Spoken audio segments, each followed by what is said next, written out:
You're listening to Crazy Shit in Real Estate. You'll be amazed at all these wild but true situations that others have found themselves in. Because on this show, you'll hear uncensored, unbelievable stories from the world of real estate. I'm Leigh Brown. Let's dive right in. I'm Leigh Brown. This is Crazy Shit in Real Estate. Today, I've got Craig O'Boyle with his very fancy red and salt beard to talk to you about a very important topic, and that's mortgage assumptions. If you're in real estate, you need the info. And if you're a consumer who's trying to figure out how to better afford a house, this is for you too. Enjoy the conversation, and I'll see you on the other side. All right, Craig, nice to meet you. All right. Nice to meet you. I see you got a lot of salt in your beard there. Yeah, it gets more and more. It seems to be spreading. So it's like you just got two lines. That's interesting. Is that how your daddy's beard was?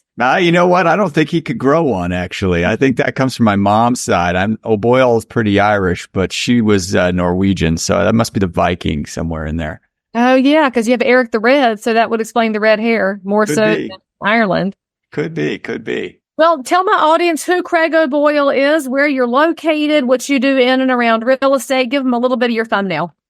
Sure. So obviously I'm Craig O'Boyle. I am a realtor since 1995. I actually was a 19-year-old kid when I got licensed. I had joined the Army to kind of pay for college.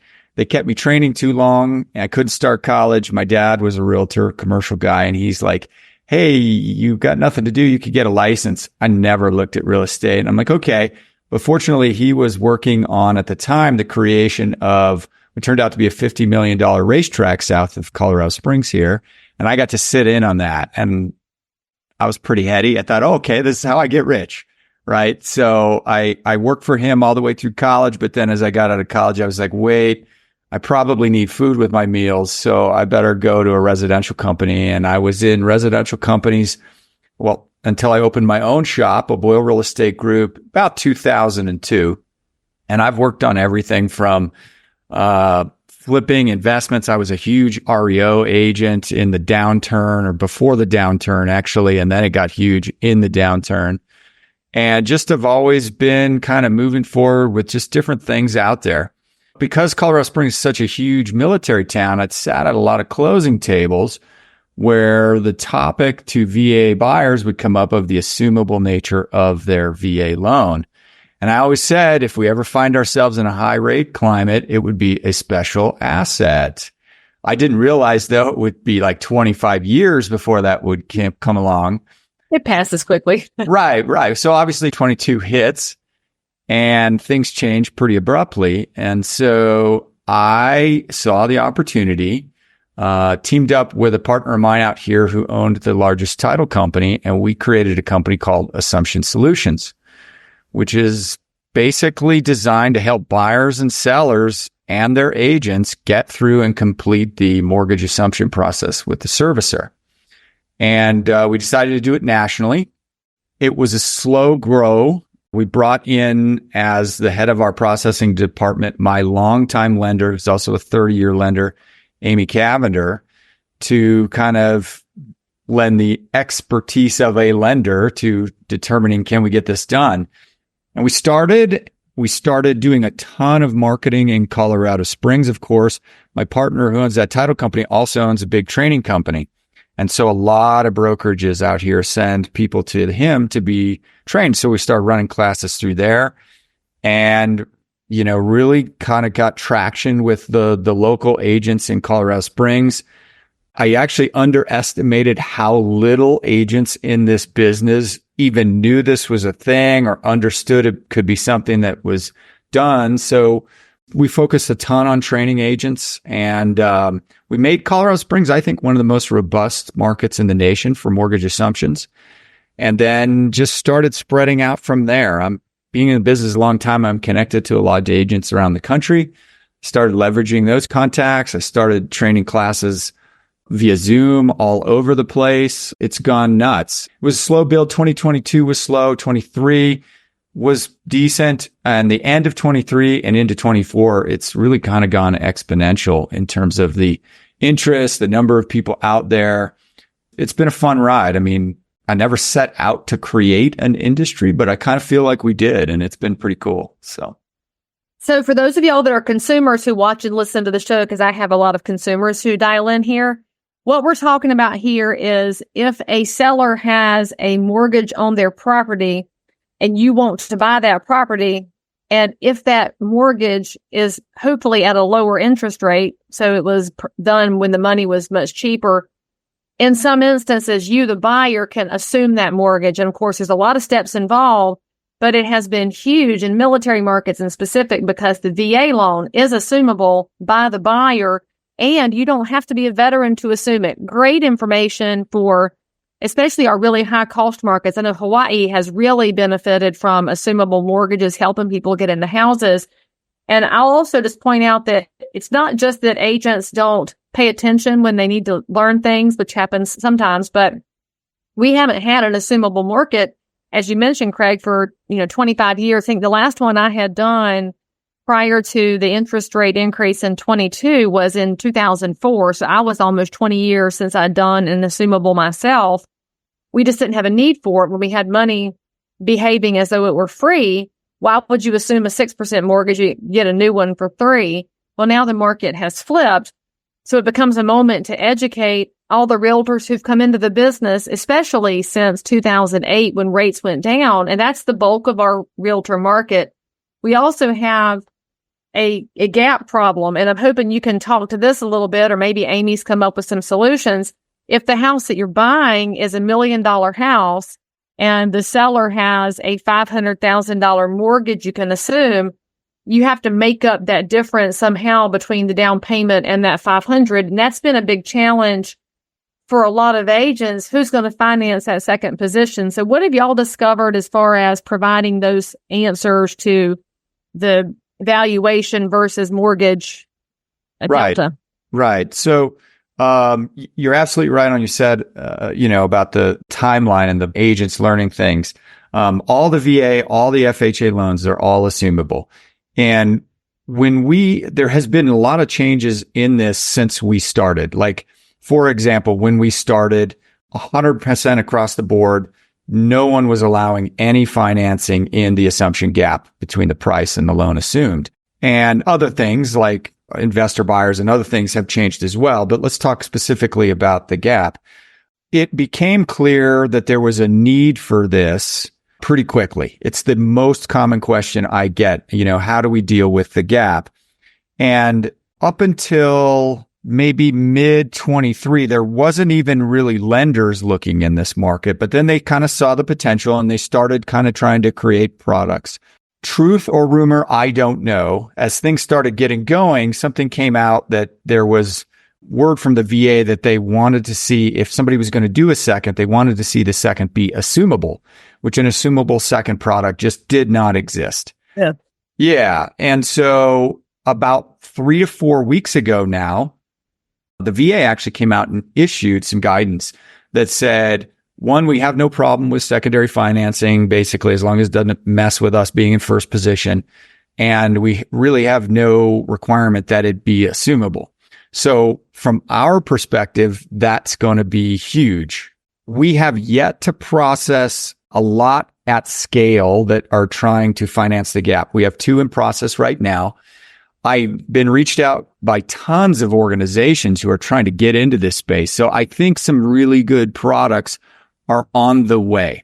I don't have great stuff to deliver to you right now, but I know the organizations that have reached out to us. So it is coming. The key there, it's obviously going to likely require a cumulative loan to value ratio, probably at 90% or less. So if you're buying that $500,000 home with a $400,000 loan, you're assuming you had a $100,000 gap, you're still only likely to be able to finance $50,000 in a second. That rate will be higher, maybe somewhere in the 8 to 10 or more rate. And so that buyer's going to have to qualify with the blended rate when they're doing it. But, as a key, I still like to talk about the fact that, almost all of what we have processed since we've done this is people filling the gap with cash. And they're doing it lots of ways. And they're doing it on high-end homes. The biggest deal we've processed was a $2 million sale with $1 million gap. A lot of people that are doing this, they're selling homes. They've got a lot of equity coming with them. And they're like, heck yeah, I'm jumping into this. And when we teach classes to agents and brokers all over the country, I do a lot of breakdown on the savings and the savings over time with interest and everything else. And it's huge. So there's a lot of growth potential in this market with the ability to finance the gap, but it's still very big, even if people aren't there. I mean, people are getting gifts. People are doing all kinds of stuff. Well, they're using their 401ks and Exactly. all savings accounts, which have gone up as the stock market's gone up. But I did write myself a note, and y'all, you notice the deputy director of the VA has been on this show multiple times. So the links are over here. Make sure that you watch those, and he's going to come back on the show again next week. I'm going to ask him about this new guidance on secondary financing, Craig, so see if he can get you some inside information there directly from the VA. So let's talk a little bit about the number one benefit to a seller to have this assumable mortgage, because I know that in training, you probably get a lot of questions from agents who are trying to understand it so they can help somebody. And obviously the benefits to seller are different than the benefits to buyer. Exactly. Yeah. So when we started this, when everything changed in 2022, probably you like me, I'm actually a little surprised that values held as strong as they did. Now I look back, I kind of understand why, but I started thinking, okay, right, this just gives you that extra piece to market when you're selling a home, right? You're more competitive. You have a bigger buyer pool if you have that assumable loan. What turned out, obviously, the market stayed relatively strong in many markets. So what's the benefit to seller? Potentially, if the market is slow, you just have that extra pool of buyers, of course, but also potentially you have the ability to get somebody to pay a premium, because oftentimes the amount of savings that somebody's going to realize versus the new higher interest rate, we see frequently where the savings is over $1,000 a month in their payment. Well, gosh, if I was saving $1,000 a month in my payment, I'd sure pay $15,000 more on a home when I was basically going to make it back in a year, right? So I have personally marketed homes with assumables where, we had the certain price, because if somebody's going to get a new loan, obviously they got to get appraisal. In an assumption, they do not need an appraisal. So I would say, if you want to do the assumption for the seller, we're going to expect a premium. And so just putting it out there, there's no round number as to what somebody will pay. That's kind of where the agent skill comes in. It's all negotiable, but that's a big benefit to a seller. One of the challenges I have said with agents talking this over, it does take a little bit longer, although the time process is getting much, much better. But since it takes longer, I tell agents, like, make it worth the seller's time. Buy that time, pay for the pain that they might have to go through with it taking an extra 30 or 60 days. So the average process takes about 60 days, you're saying, to go through all the hoops. If let's just say it's a VA assumable, just to stay in the same vein we're in. Yeah, let's say it's getting closer to that for sure. If we were talking a year ago, I would have said the average was 90. But some of the more, let's just say, difficult servicers to work with in this process have gotten a lot better. One of the more difficult, I'm not going to name names right now, but we have the last 3 deals we got done in 45, 45, and then recently 25. Oh, okay. So it really is improving. It is. And that the worst servicer we've got, my processor sent me an email. Oh my gosh, they're getting better. I just got one done in 90. But I would say, yeah, the average is getting closer to 60. But we have many servicers, big ones, that are definitely getting them done in 45 days. Now, did you say there's no appraisal on an assumable? Because I did not know that. Is that across the board? Or is it just across the board? That loan doesn't change. And for the servicer, that was done when the loan was created.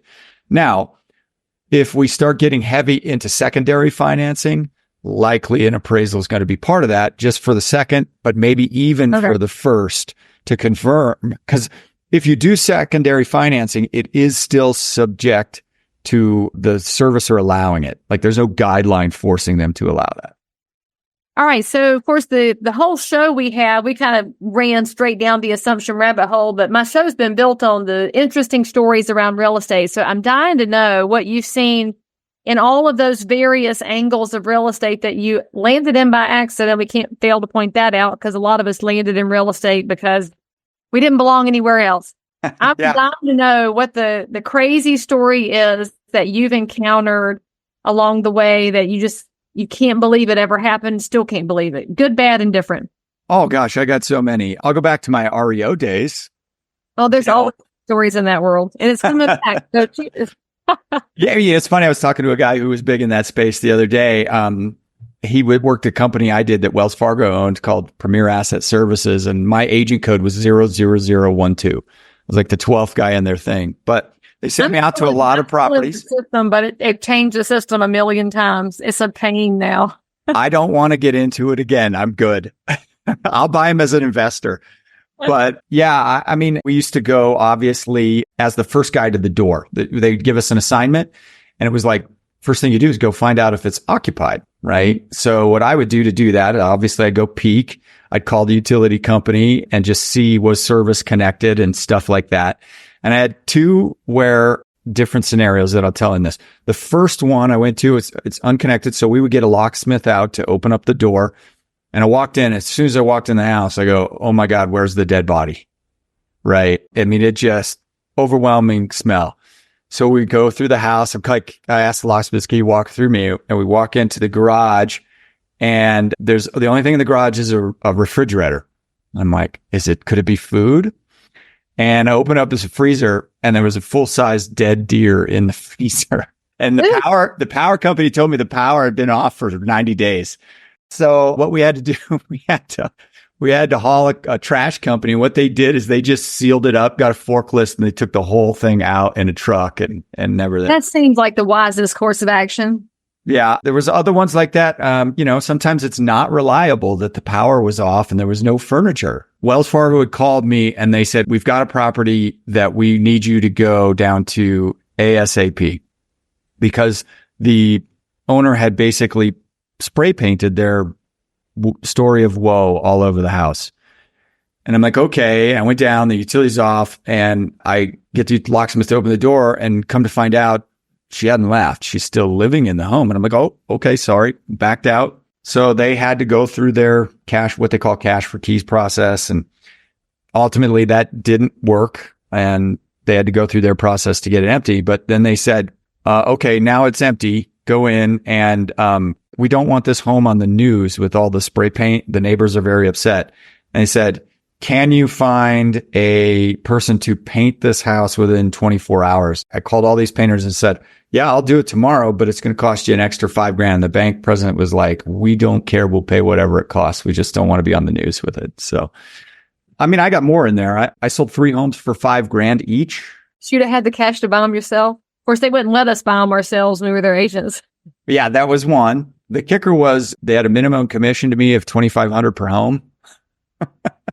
You will never again see a 50% commission rate, Craig O'Boyle. That was the one time. Lord, if the New York Times finds out about this, they're going to write the nastiest article ever. I tell you why I didn't buy him. The guy had he owned a bunch of land and he just didn't permit them. He built them and he just strung utilities from one house to the next. And I was like, oh, I don't want that problem. Like Christmas lights. I mean, but if the middle house goes out, do the other 2 houses have no power? Is that how that worked? The guys at the bottom were contractors. They could deal with that stuff and they did really well. So I'm sure they did. I mean, there's a million stories from that time. And all I can say is if you are a consumer, you can expect to see more bank-owned properties show up over the next 18 to 24 months as the job market goes through hiccups. And if you're a real estate agent, now is a good time to start learning the vocabulary of that market and getting familiar with it because we will see some opportunities. However, Craig can also speak to this. The banks are not going to hire you as their manager of these properties as a listing agent unless you are financially secure. So there's a lot of good reasons to get your financial house in order because the banks don't hire agents that are broke. That's true. That's true. Yeah, you had to provide all kinds of stuff to them back in the day. So, but I don't miss that world. Since then, I mean, I bought tons of homes, I syndicated groups, and now we also do development and stuff like that. We sort of halted with 22 on our develops kind of watch. which also gave me the time to start this. And this has been an amazing journey. I never wanted to be a speaker. I never wanted to be a trainer, but all of a sudden I found myself having to do it and get to meet great people like you. You get to help agents help their clients. And there's a lot to be said for being useful and not, because you can make money, of course, but you can make money and be useful. That's pretty good. It's been a lot of fun. I mean, once again, I've always been the other guy sitting in the audience, not the guy talking to people in front of them. And it's been a lot of fun. I obviously get to see you in our town here next week in Colorado Springs. So I'm looking forward to meeting you face to face. Yeah, I love Colorado Springs. I love staying at the Antler because I'm an old person and it's always a good time. Craig, if somebody wants to follow up with you and find out more about Assumption Solutions, find out more about the training that you provide and the solutions, what's the best way for them to find you? Sure. Our website is assumptionsolutions.com. We have tons of information there. Every time I teach a class on Zoom to somebody, I actually record it. I upload that class so it's free. You can go through the whole process, which teaches you all about assumptions, all about what we do. And then I put the real estate agent hat on and I talk about getting more buyers, getting more sellers, and then properly marketing a home. Recorded a great one yesterday. I just have to edit it and get it on the site. You can email us directly through there as well. And I'm usually the guy fielding those emails so my team can focus on deals. So now do you answer questions for the consumer public too? If they have questions about assumptions? Oh yeah, absolutely. We get a lot of consumers like, how can we find these? We connect them with agents around the country because, hey, I'm still a realtor. I don't mind sending referrals. So yeah, we reach out to consumers, realtors, whoever wants to connect with us. We're here to help. Well, there you go, friends. Make sure you visit the show notes for this episode where all of Craig's contact information is located so you can follow him online and reach out for any information at all. And if you're in real estate, do your clients a favor and get up to speed on assumptions so that you can create a better future for them. And Craig, thank you so much for what you're doing to live in the space that's been presented to you. And hey, let's watch it grow. I'm excited. It's been really good. And people would be surprised at the size of the opportunity in this space. And that's what it's all about, is finding the opportunity. So thank you for coming on the show. Y'all say something nice about Craig in the comments. Hit the bell to subscribe. And go watch some more episodes. And most importantly, come back and see us next time. As always, I'm so super thrilled that you joined in for more crazy shit. And if you're a realtor, investor, inspector, lender, or just a regular human being who happens to have an unbelievable story that you need to tell the world about, or well, you just need to one-up the story you just heard, then make sure to DM me on Instagram at Leigh Thomas Brown, or tweet me at Leigh Brown, or frankly, any social network where you hang out.